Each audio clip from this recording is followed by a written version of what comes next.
나는 감사하기로 했다. 이것이 우리들의 신앙 고백이 되셔야 합니다. 우리들의 삶으로 살아갈 때 나는 감사하기로 했다라고 하는 이 신앙의 고백이 우리들의 삶 가운데 분명히 있어야 될 줄 믿습니다. 저는 어릴 적부터 부모를 따라서 강원도 원주에 있는 시골 교회를 다녔어요. 추수감사절이면 교회에서 아주 잔칫날이지요. 하나님께 감사하여 한 해 동안 농사지었던 것들을 교회에 가져와서 감사하는 마음으로 모두 이렇게 오늘처럼 이렇게 강단 위에 이렇게 올려 놓고 장식을 하지요.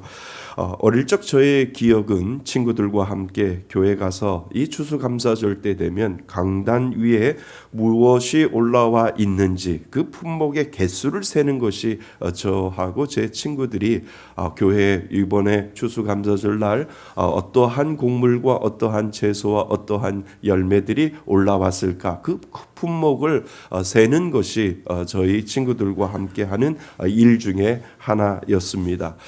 지금이야 과일이나 채소를 구입하여 강단의 열매와 채소와 곡식으로 가득 메웠지만 저의 어린 기억으로는 그해 수확한 농작물들을 우리 성도님들이 가져와서 하나님 앞에 강단 위에 올려놓고 감사하는 그러한 시간이었지요.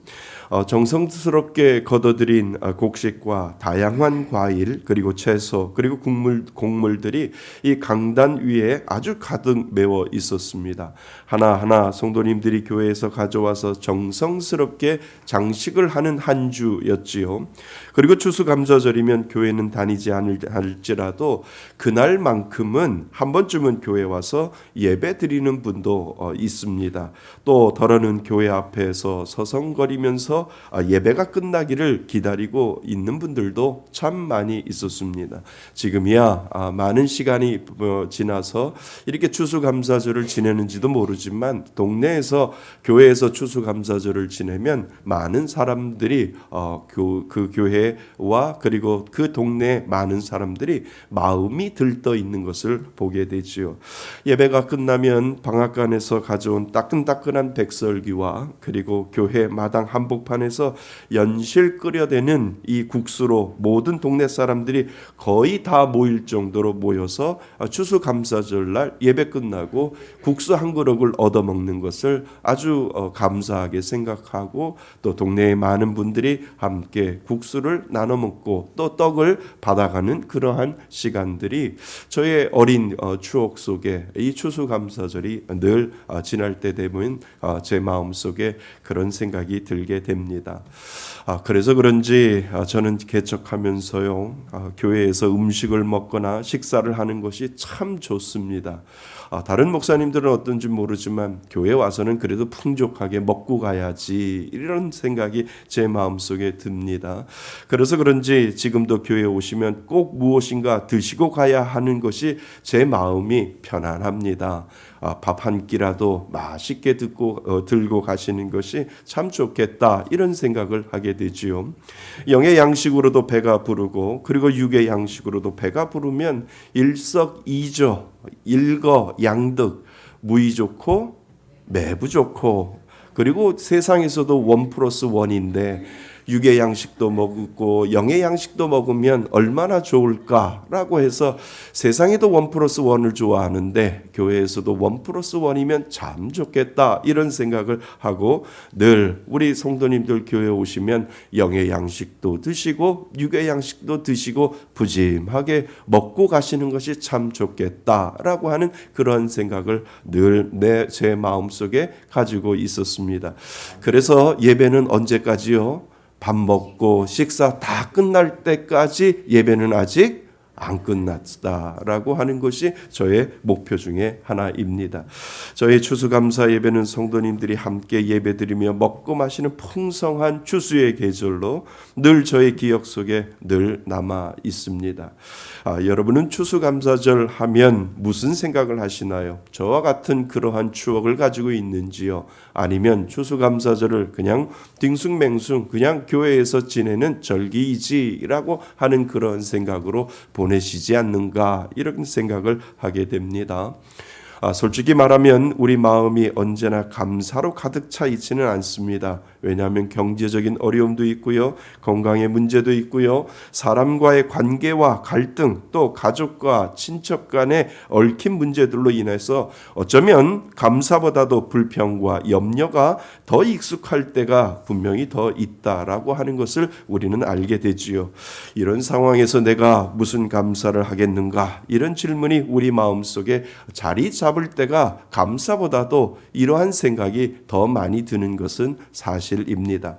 오늘 우리가 읽은 이 데살로니가전서, 바울이 쓴 이 데살로니가전서는 우리들에게 이렇게 이야기를 하지요. 범사에 뭐 하라고요? 감사하라. 모든 일에 감사하라. 이것이 그리스도 예수 안에서 너희를 향한 누구의 뜻이라고요? 하나님의 뜻이라. 이렇게 이야기를 하잖아요.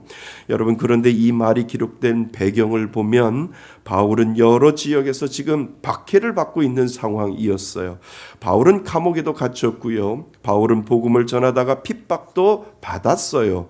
그런데 고난 속에서도 성도들에게 감사하라고 권면하는 이 바울의 마음을 우리는 한번 생각해 보셔야 된다는 거지요.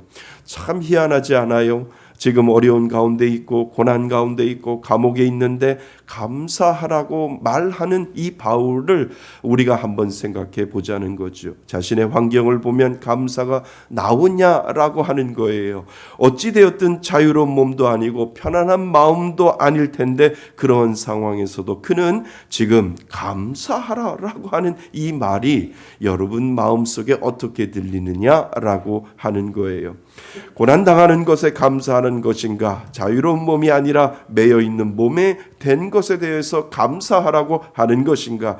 제대로 먹지 못하는 것에 감사하라라고 하는 것인가? 이런 수많은 질문을 우리는 이 바울을 통해서 데살로니가전서를 통해서 이런 상황에서 어떻게 감사하라고 사도 바울은 이렇게 이야기하는가라고 하는 그런 생각을 우리는 하게 되지요. 여러분, 바울이 감사하라고 한 것은 왜일까? 왜 자신의 처지를 알지 못하고 감사하라고 하는 것일까? 그렇다면 여러분, 우리는 생각해 보셔야 됩니다. 우리의 감사와 사도 바울의 감사가 분명히 다르다라고 하는 것을 우리는 생각해 보실 수 있지요. 저와 여러분들의 감사는 우리의 감사를 한번 살펴보시지요. 우리의 감사는요, 사실 어떤 결과에 대한 감사가 더 많다라고 하는 거예요. 그러니까 이렇게 해서 이런 과정을 걸쳐서 이런 결과를 얻었다라고 할 때 우리에게 그 결과에 대한 감사를 하나님 앞에 드릴 경우가 더 많이 있잖아요. 그 결과에 대한 감사를 드리는 것, 그것을 우리는 때로는 그것을 감사라고 할 수 있다라고 하는 거지요. 그러고 보면 바울의 감사는 우리와 감사와 분명히 다른 것을 우리는 알게 됩니다. 어떤 결과에 대해서 하나님 이렇게 했더니, 이렇게 기도했더니 하나님께서 이렇게 들어주셨구나라고 하는 그러한 결과에 대한 감사를 우리가 하는데, 사도 바울은 어떤 결과에 대한 감사, 어떤 과정에 대한 감사가 아니라 그는 힘들고 어려운 과정 가운데도 감사하고, 고난 가운데도 감사하고, 배고픔 가운데도 감사하고, 핍박 가운데도 감사하는 그 감사가 우리와의 감사와 좀 다르다라고 하는 것을 우리는 알게 되는 거죠. 어떤 결과에 대한 감사가 아니라는 거예요. 다시 말하면 믿는 자의 감사는 선택이라고 하는 겁니다. 그러니까 결과에 상관없이 우리가 감사를 선택하는 것, 그것이 진정한 감사임을 다시 우리 사도 바울을 통해서 우리들에게 가르쳐주고 있다라고 하는 거지요. 바울이 고백하는 감사는 상황이 좋아져서 나오는 결과의 감사가 아닌 것을 우리는 알게 됩니다. 하나님이 여전히 나와 함께 하신다는 이 확신에서 흘러나오는 믿음의 고백이 이 사도 바울에게는 감사로 표현되고 있음을 우리들에게 보여주고 있지요. 그러니까 어떤 결과이든 그것에 상관없이 하나님이 여전히 나를 사랑하시고 함께 하신다라고 하는 그 고백에 감사를 사도 바울은 지금 하고 있음을, 분명히 우리와 다른 고백에 감사를 하고 있는 사도 바울을 우리는 보게 됩니다. 예를 들어 한 농부가 있어요. 그는 몇 해 동안 아주 가뭄으로 인해서 흉작을 겪었지요.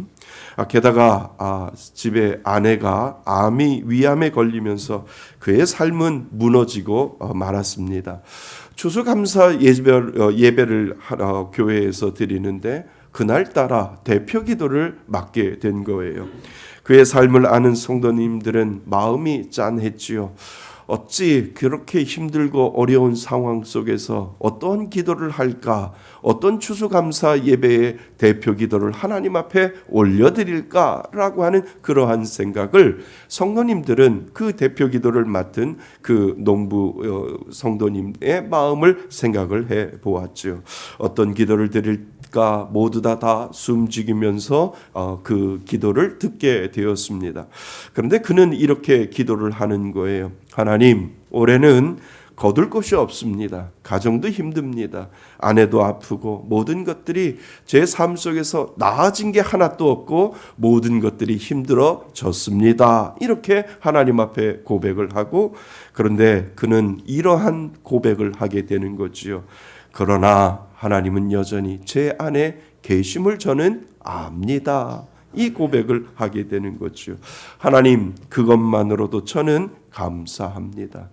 모든 것들을 다 잃어버려도 하나님이 나와 함께 하시고 하나님이 나와 함께 하심을 나는 믿고 있사오니 하나님, 이것만으로도 저는 감사합니다 라고 하는 그 감사의 기도를 하나님 앞에 대표로 해서 기도를 올려드린 거지요. 그러니까 그것을 통해서 많은 사람들이 감동을 받은 거예요. 가진 것도 없고 다 잃어버렸는데, 그리고 아내까지 아픈데 그 가운데서도 하나님, 내가 가진 것 내가 소유하지 못했다 할지라도 하나님이 함께하여 주심이 저는 감사입니다 라고 하는 그 고백을 하나님 앞에 올려드렸다라고 하는 거지요. 여러분, 믿는 자의 감사는 어떤 결과에 대한 감정이 아니라 믿음의 선택임을 기억하실 수 있기를 바랍니다. 감사할 만한 일이 생겨서 감사하는 것이 아니라 감사하기로 결단할 때 하나님 그 마음속에 편안을 주신다라고 하는 것을 여러분 은혜로 받으시기를 바랍니다. 어떤 상황 속에서도 하나님이 나와 함께 하시기에 나는 어떠한 환경과 어떠한 상황과 어떠한 결과에 중요한 것이 아니라 내 안에 하나님이 계시기에 나는 감사할 수 있습니다 라고 하는 그 감사를 선택할 수 있도록 하나님은 믿는 자에게 그 은혜를 주셨다라고 하는 것을 여러분 믿을 수 있기를 바랍니다. 그래서 저는요, 저희 부부는 1년 내내 매주 감사 헌금을 하나님 앞에 드려요. 어찌 좋은 일만 있겠어요? 어찌 나쁜 일만 있겠어요? 좋든 나쁘든 어떤 결과에 대한 감사가 아니라 좋은 일이든 나쁜 일이든 그것에 상관없이 하나님은 나의 하나님 되십니다 라고 하는 그 믿음의 고백이 있어서 저는 1년 내내 매주마다 감사 예물을 하나님 앞에 드리는 이유가 바로 거기에 있다는 거예요. 하나님, 어떠한 결과가 좋아서 하나님 앞에 감사 예물을 드릴 수도 있지만 내 안에 하나님 무엇이 좋아지고 무엇이 나빠지고 무엇이 있고 무엇이 없는 것, 그것이 중요한 것이 아니라 하나님은 나의 하나님 되시기에 나는 오늘도 감사합니다. 감사를 선택합니다 라고 하는 그 믿음의 고백을 하나님 앞에 올려드린다는 거지요. 이 은혜가 진정한 감사인 줄 믿습니다. 그분은 언제나 나와 함께 하신다는 믿음의 고백이에요. 그래서 1년 내내 매주 하나님 앞에 감사할 수 있는 이유가 바로 무엇이냐 하면 모든 것들을 다 잃어버려도 모든 것들을 다 가져도 하나님이 없으면 아무 소용이 없음을 고백할 수 있는 감사, 그 감사가 우리 가운데 분명히 있어야 될 줄 믿습니다. 그래서 나는 감사를 선택하는 거예요. 하나님, 내 안에 하나님을 믿을 수 있는 귀한 은혜를 주시니 오늘도 저는 감사를 선택하겠습니다 라고 하는 이 믿음의 고백을 하나님 앞에 올려드리는 거지요. 사랑하는 성도 여러분, 이번 추수감사절에는 우리가 가진 것보다 우리 안에 계신 하나님을 바라보실 수 있기를 바랍니다. 하나님, 어떠한 상황 속에서도 감사하겠습니다. 하나님이 여전히 저와 함께 계시기에 저는 감사할 뿐입니다 라고 하는 이 믿음의 고백이 바로 구원받은 하나님의 자녀가 해야 할 진정한 감사의 고백임을 여러분 잊지 마시기를 바랍니다. 여러분, 하나님이 나의 하나님 되심에 감사할 이유가 분명히 거기에 있음을 오늘도 믿으시고, 그래서 하나님 감사의 믿음으로 나는 감사를 오늘도 선택하겠습니다 라고 하는 그 믿음의 고백을 하나님 앞에 올려드릴 수 있기를 바랍니다. 우리 저 한번 따라해 보시지요. 나는 감사하기로 했다. 더 크게요. 시작. 나는 감사하기로 했다. 아멘. 이 믿음의 고백이 바로 믿는 자가 해야 할, 하나님, 어떠한 상황보다도 나에게 하나님이 계시기에 나는 오늘도 감사하기로 했다라고 하는 이 믿음의 고백이 여러분의 고백 되시기를 바랍니다. 그 은혜로 한 주간 살아가시고 감사의 은혜가 늘 넘치시기를 주님의 이름으로 축원드립니다. 아멘.